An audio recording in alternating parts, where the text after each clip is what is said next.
This is an electronic doorbell DIY soldering kit.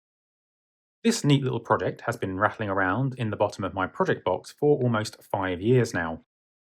It turns out I purchased it in October 2020 for a little over £2, although similar kits are still available from different sellers on eBay and AliExpress today for very similar prices. Nonetheless, I thought this would be a fun little project to solder together today, so let's take a look inside the bag and see exactly what you get.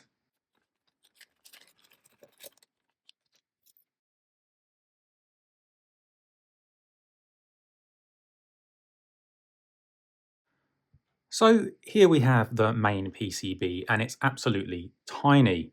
As you can see, it is only single-sided. There are no traces on the top side here. We also have a little speaker. We have a socket for an IC, and this is the NE555 timer chip. This is a classic timer chip, and we're going to use that to make an oscillator here that's going to result in the doorbell sound. We have a few wires for connecting the speaker and some power. Have a collection of some resistors here, and these look like they are 47K, and so that's yellow, violet and orange. So 4, 7 and orange for 3 zeros. So that's 4, 7 and then 3 zeros, 47K. And we seem to have 6 of those just here. We have a couple of capacitor types. We have some ceramic types here. And if I look very carefully, these say 103. Don't know if that's going to focus, but yeah, 103. And all of these seem to say the same thing. And then we have some electrolytics, and this one is 10 microfarad. And this one here is 100 microfarad. We also have a push button switch, nice and clicky, and we have 3 little diodes as well. So let's go ahead and solder this together. So as usual, I am going to start with the lower level components. So often that's the resistors, but I'm going to go with the diodes this time because they tend to be very slightly smaller, and indeed they are. And if we look on the board here, there is actually only space for 2 diodes, although we've been given 3. So it looks like we've been given a spare. So let's pop a couple of those diodes in and see how we get on. Now with the diodes, it's very important that the band, the black band on the diode, follows the banded position on the outline here. And we don't have any instructions, so we are just following the PCB layout for this particular circuit.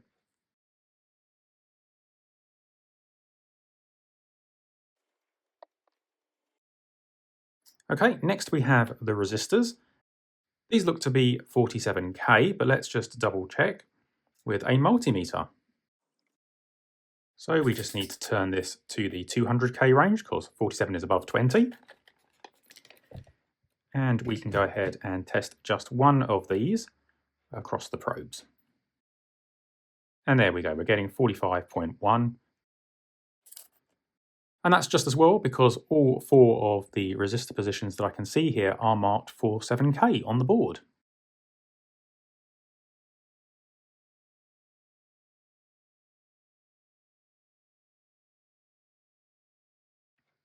Okay, so that's looking quite good.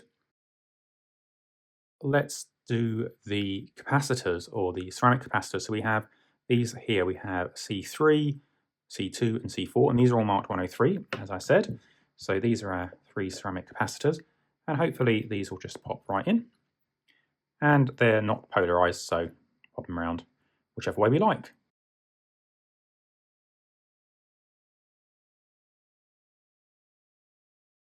Okay, so I think let's put in this socket next. Just going to need to straighten these pins a little bit. And with the socket, we want to make sure the little dimple cut out here lines up with the little cutout in the silk screen on the board. Now, electrically, that doesn't make any difference, but it is useful for making sure we put the chip in the correct way around later. Okay, let's do the switch next. And then we need to pop in these 2 capacitors. And so one of them here is marked 10 microfarad, which means the other one must be the 100 microfarad. So let's pop this 10 microfarad one in first.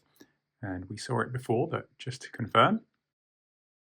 And so, as you can see on the can here, there is a negative symbol, and that's on the shorter leg. And the positive side is marked on the board, and that's the longer leg. So we want to make sure we put this in the right way around. And here's our 100 microfarad.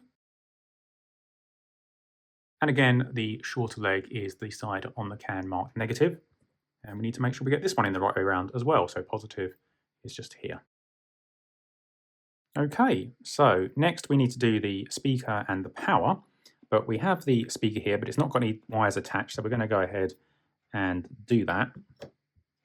So they've given us 4 wires. These are very thin little wires, but they are stripped and tinned. It's a bit hard to see on the camera, but maybe you can just about make that out on the red one, maybe less so on the black one.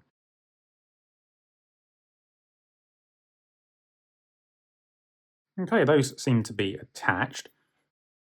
So I'm just going to twist these gently together. And these go in here. Now it says speaker positive and negative. I'm not quite sure which phase I have soldered these in because I don't see any markings on the PCB or the terminal connections here. So we'll just follow the colours of the wires that I happen to have attached.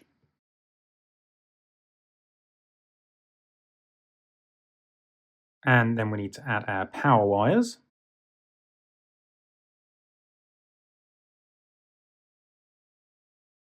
Okay, so the last thing to do is install the chip.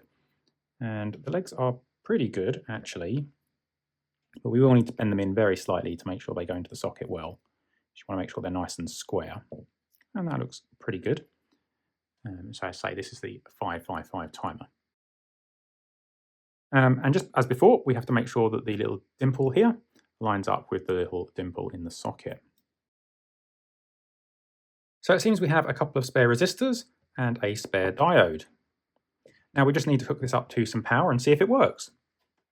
So I'm going to use my custom power supply here, and so we need to set it to around 5 volts because that's the operating voltage of a 555 timer.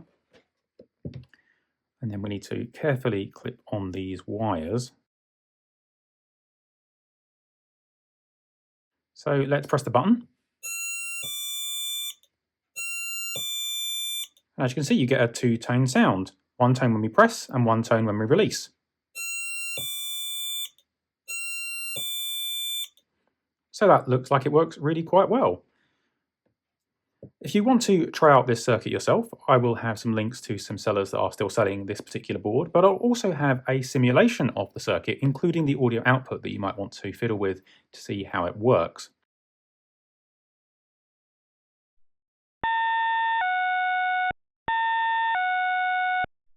But for now, I hope you found this video interesting, and I hope to speak to you again soon in the next one.